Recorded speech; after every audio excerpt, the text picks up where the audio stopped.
Hey guys, welcome back. This is Tan. I'm back with another video, and today we're going to talk about what camera kit I'm using for 2025. So, first of all, if you're celebrating any of the holidays right now, happy holidays. Happy Hanukkah, Kwanzaa, Christmas. Hope you guys had a great one or having a great one. Looking forward to 2025. So for 2025, I'm going to be sticking still with the Fujifilm setup. I'm running a dual X-T5 setup and the XH2 setup as well too, because this and the X-T5s all have the same sensor, all has the same internals, but just different bodies. And I use the XH2 primarily for when I'm trying to use a longer lens that's very top heavy. This has a bigger grip and it's more comfortable in the hands to use. And also for videos as well too. So I stick with this as well. And my lenses line up, okay? So there's no order to this. I'm just gonna tell you what I'm using. Right now, so start off with the TT Artisan 27mm f2.8. I bought this lens when I first got the Fujifilm cameras because I wanted something small, compact that I can use to travel, and this does the job, and I really, really like this.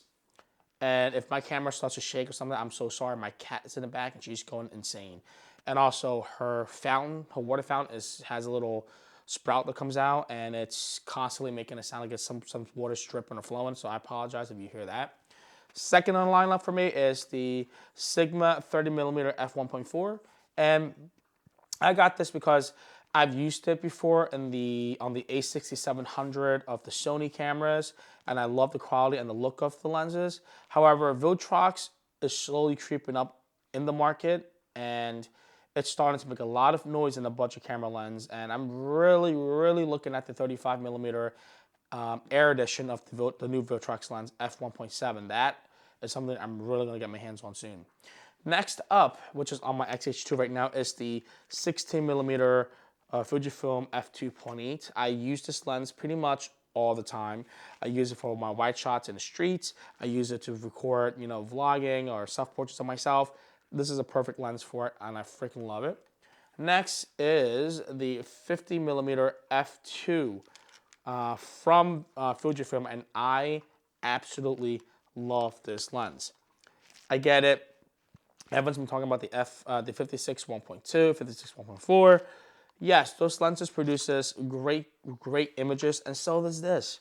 This is so versatile. Yes, it's small, and yes, it's compact, but you can really pack a lot of good images from this single camera.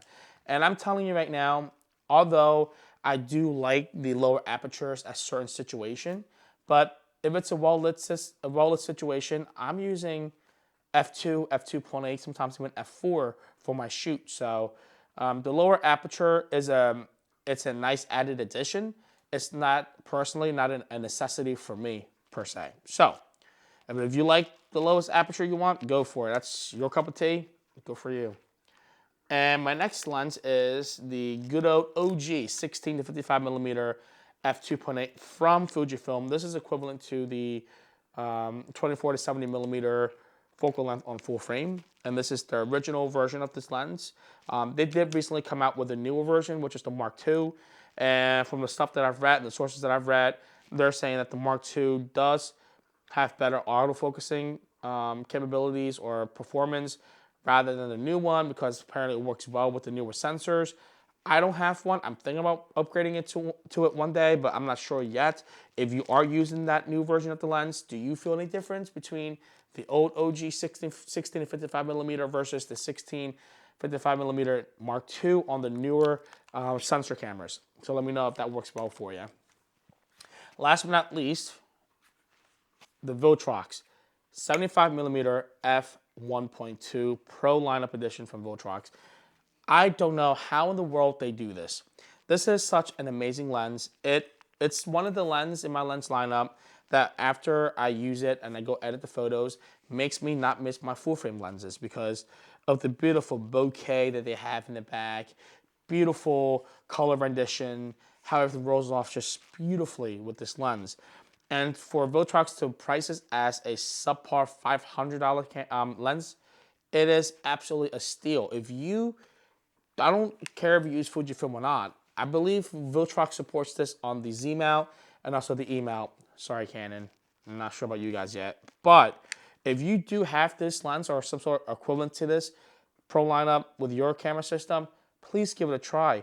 This is less than $1,000. It is absolutely a banging steal for this, okay? Because if I were to be on Sony again, or if I were to go back to Sony, and G Master would have made the same spec, the same lens with a couple of like, auto-focusing and manual like buttons and stuff on there, it could cost me easily close to $2,000 if it was a G Master lens or even a Nikon lens with this type of spec and this type of quality and build to it. So it's amazing. But yes, and I'm also using the Sony ZV-1F to record this video. And I use this video a lot for making some of my YouTube content and taking around, when I travel somewhere that I don't want to carry my regular cameras and use it as a regular point and shoot, and it works just fine.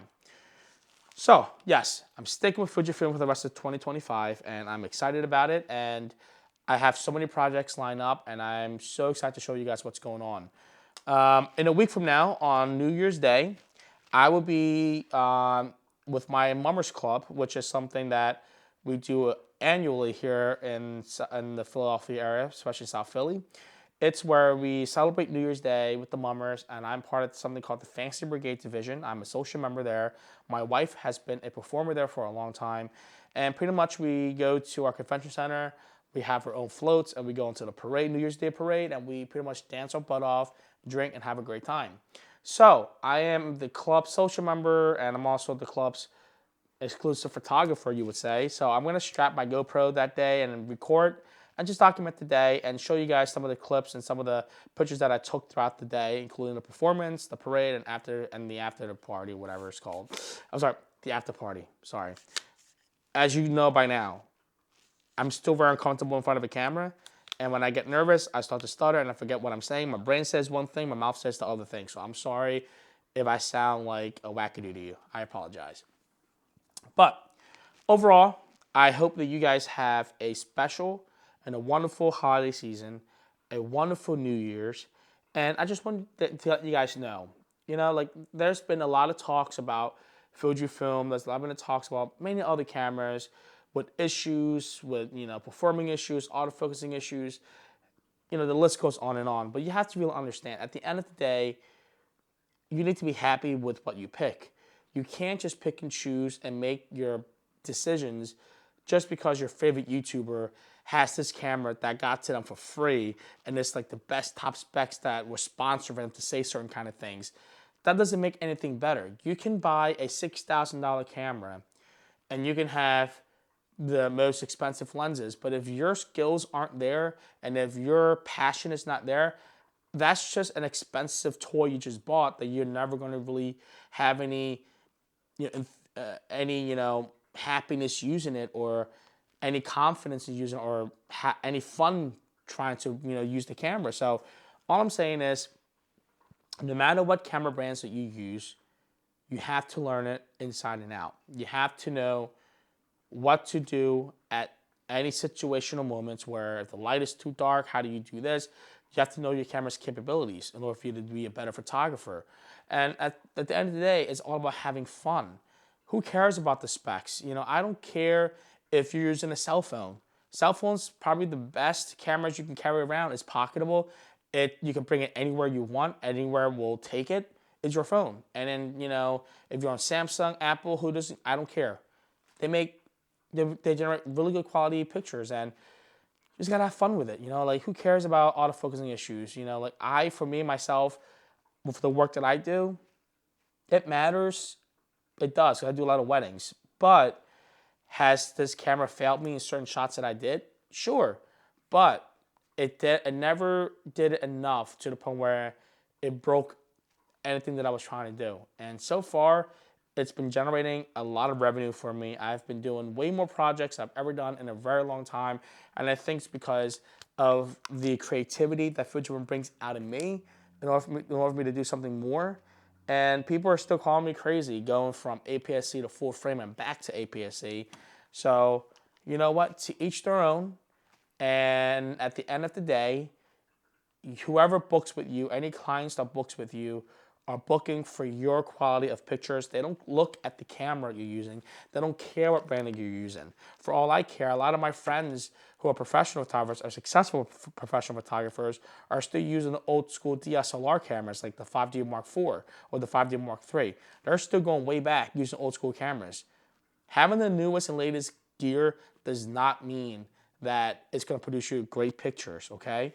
And I understand you pay for what you get for. You pay if the company like Fujifilm says AI autofocus, fast burst, whatever, yada yada. The list goes on. You expect paying $2,000 for a camera, you expect it to work, and I wholeheartedly agree with you. And I'm glad that Fujifilm finally has made two quality firmwares, both to the X-H2 and the X-T5, to where it's actually pretty good.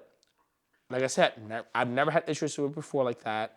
So for me, this is just an added addition, added bonus for me to continue to do work with the cameras. So go out there, have a great time. Just don't focus on the gears too much. Don't focus on what you have, what you don't have. Produce.